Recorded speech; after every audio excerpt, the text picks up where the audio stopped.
Hi, this is Marc Fovinci. Let's take a close look at the pending fiscal cliff. First of all, what is the fiscal cliff?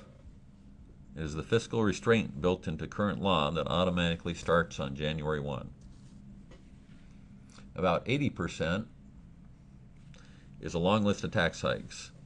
The biggest chunk is the expiration of Bush tax cuts, meaning big jumps in income, estate, and gains taxes.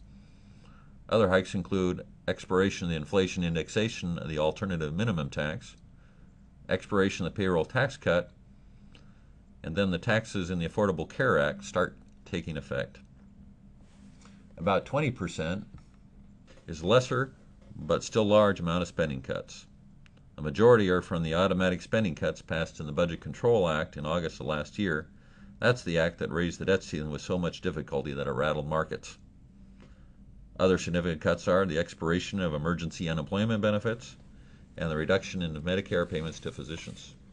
As shown in the bar chart, the Congressional Budget Office estimates the total of all hikes and cuts to be about 3.9% of the budget in calendar year 2013.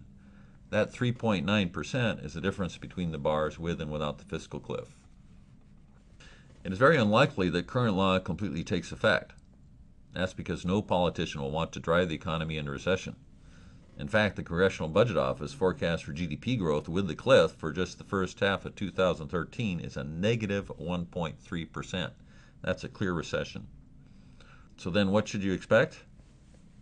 Obviously, we're in an election year, so you can expect lots of talk and posturing in D.C., but no action until after November. We expect a temporary fix in the lame duck section, or right after the first of the year to give them some months to work on a solution. There are all sorts of scenarios, but we think the best case and more likely scenario is that the cliff is reduced but not eliminated, and a down payment is made on deficit reduction, roughly 1% instead of the 4% of GDP. Enough to move in the right direction, but not enough to drag us into recession. The solution would be calming and positive for both stocks and bonds. We think the worst case scenario is a complete elimination of the cliff. Tax cuts are extended and spending cuts are repealed. In this case, the rating agencies downgrade U.S. Treasury debt, and our budget deficit moves in the direction of Greece, Spain, and Italy. This would be obviously negative for both stocks and bonds. We view this as much less likely, though, perhaps a 5% chance.